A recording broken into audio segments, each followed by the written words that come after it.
Hey, Turning Point Zone, how are you guys doing? I always lose this to see how many people are here. But today we're going to be talking about maximizing your singleness. And I'm here with Turning Point's digital producer, Shimira Cole. Hi. And I asked Shimira to be on because when I think of people maximizing their singleness, I always think about Shimira. I think one of the things with being single, this is the time to pursue your passions, to pursue your dreams. And I know that's one thing that you are definitely doing.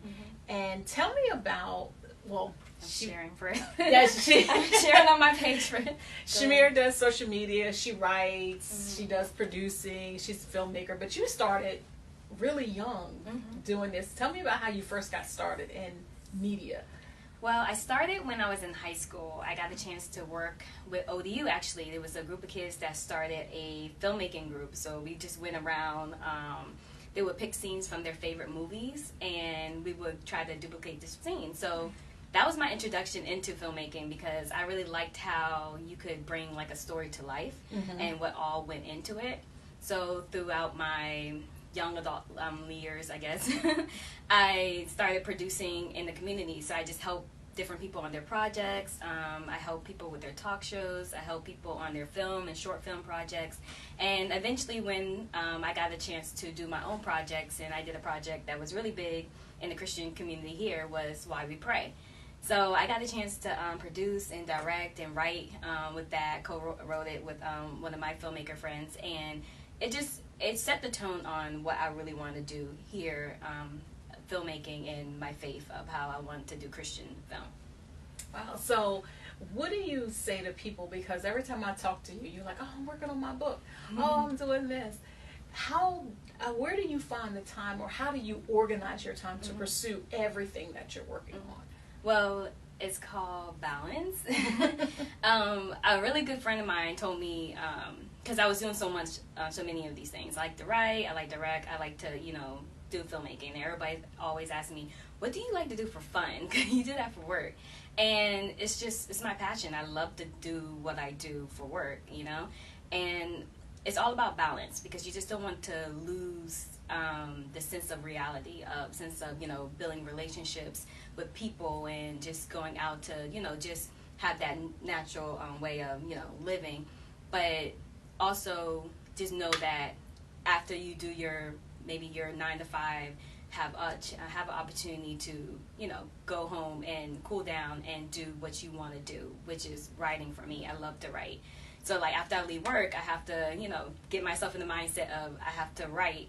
And I do some writing here for social media posting, but I have to get in a different creative mindset of doing something that I really, really want to do. So it's all about like balancing your time and balancing your relationships around, building relationships with other people.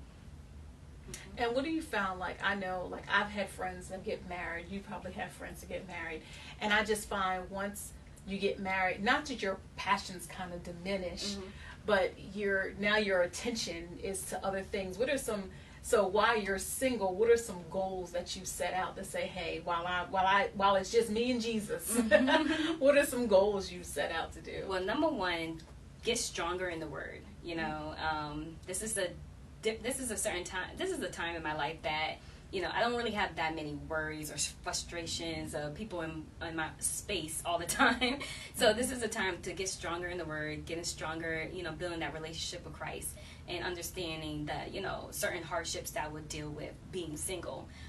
Also, I always tell people travel. If you have an opportunity, just travel. I've been to so many places overseas, Israel, South Africa, London, and just learning the experience of other people is amazing to me. So I love just travel wherever you can go, like even inside of the United States, just having that opportunity to do something for yourself and going out.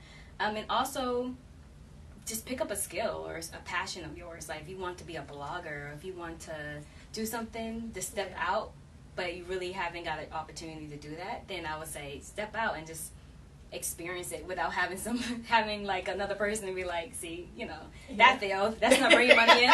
So just step out, and if it fails, you lose money, then, it's to yourself. You don't have to tell the whole world about just messing up on things. Yeah. Now, I want you guys to join into the conversation, you know, comment about some passions that you're pursuing, or even if you have some fears about pursuing some things. I know sometimes I meet some single people and they're like, oh, when I get married, I'll travel, or oh, when I get married. And I'm like, you're not promised. You know, there's no promise that tomorrow's not promised to us. So I'm like, you live now. So if you have the opportunity to go.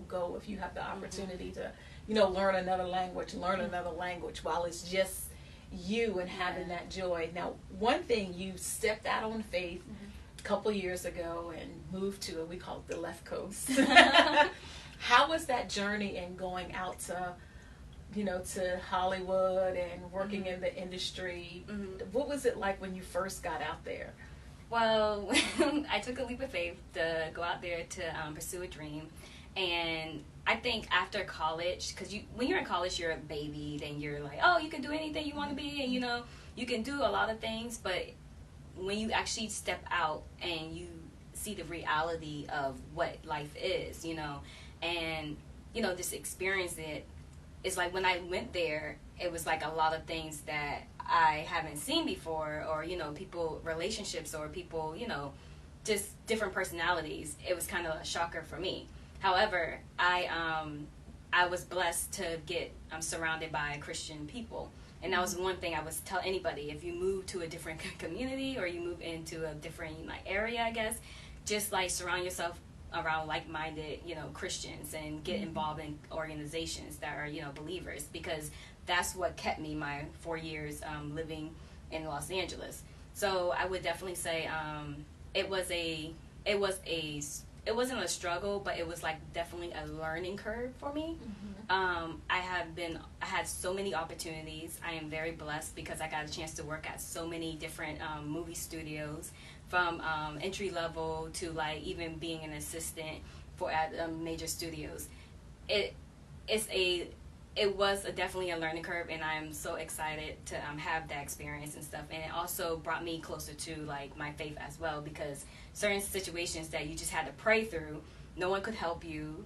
Only God knew what was really happening. So I always tell people, take a leap of faith, because, you know, you never know what's there and what God is building you to do. And after looking back at my 4 years living in Los Angeles, it's just, I see how much what God was preparing me for, you know, thick skin of dealing with situations and being able to sleep at night when you make a mistake. So that was my whole journey of, like, in Los Angeles for 4 years. And I love it, and I cherish it, you know. So, yeah. But that's a great opportunity, or a great time, I would say, of maximizing, you know, this time. One thing, T.D. Jakes and Steve Furtick had a conversation. Well, I think Steve Furtick interviewed him. And there was a scripture, and I meant to look it up before I got here, but I totally forgot. But I think it's in Isaiah. But T.D. Jakes said, it talks about when you're young, this is your time to devour. And then when you're old, you kind of have the spoils. What advice, because you also have it's not a ministry, the post-college rehab. Yeah. Well, share what post-college rehab is, and then what would your advice to be for young singles now? Things that they can be doing and working on to maximize this time. Okay, I might have to give me that question twice. But post-college rehab is basically it's a blog. It's a video blog, actually. We haven't launched our second phase yet, but we will be launching, like, maybe late May.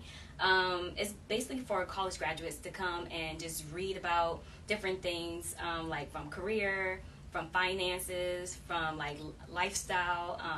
It's, like, basically more of an emotional blog, because a lot of us, you know, we graduate, we think that we're, like, on this high, and next minute we get slapped in the face by certain things, like pay when you graduate college and in life. Yeah, so, like, we have it's a blog for graduates, and I felt in my heart that a lot of people think that they're going through this alone. But when I started talking to my peers who were maybe doing better than me, they were going through a lot of things. So I started this blog, and it's just, I build a community of people coming to the blog and just sharing information, sharing job leads, and even sharing, like, their experience after college.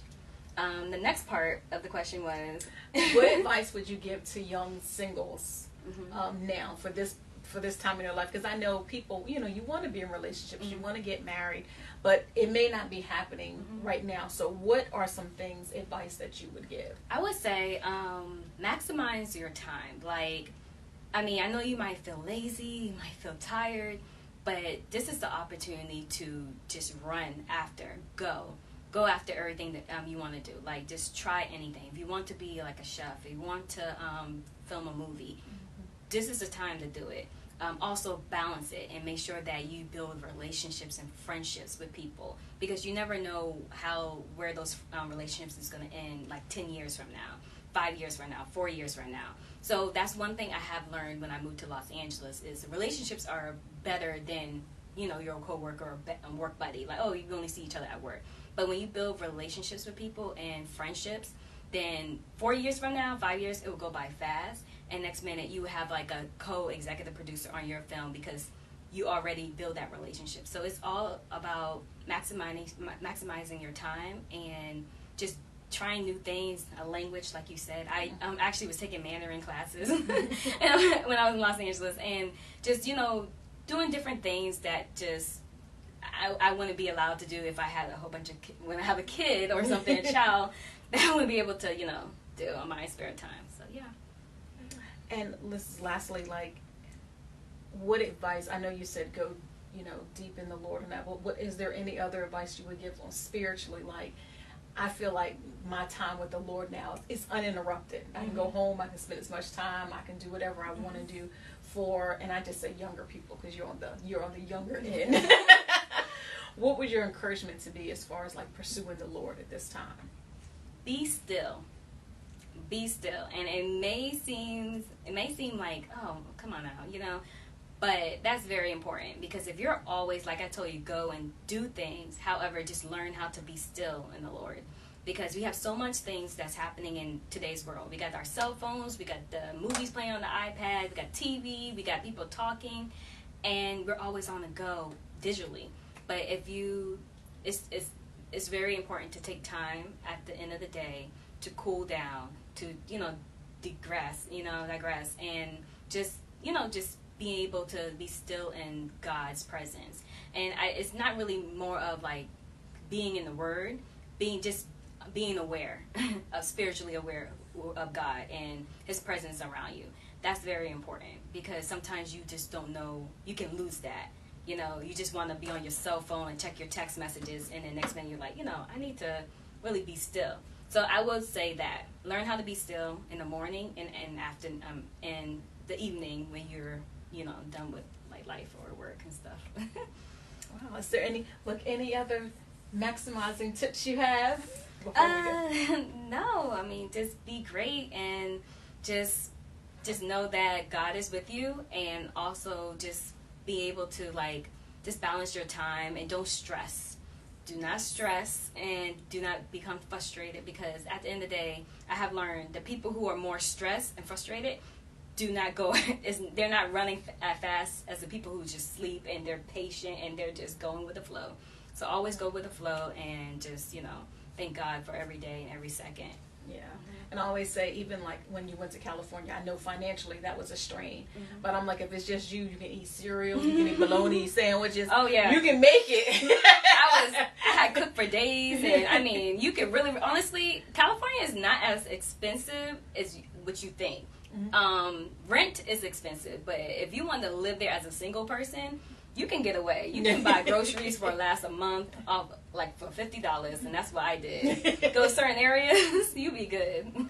Good. Well, guys, make sure if you watch the video when it airs again, make sure you comment. Let us know how you're maximizing your time as a single. Shimira, thank you so much. For having me. I look forward to big things. She's writing a book, y'all. That's another thing she's doing. I'm writing a book. So we got to be on the lookout for that. But I wanted to have her on because I always say Shimira, she got the most diligent hands I know. So anyway, guys, thank you so much for joining us, and I look forward to seeing you guys next month. Bye. Bye.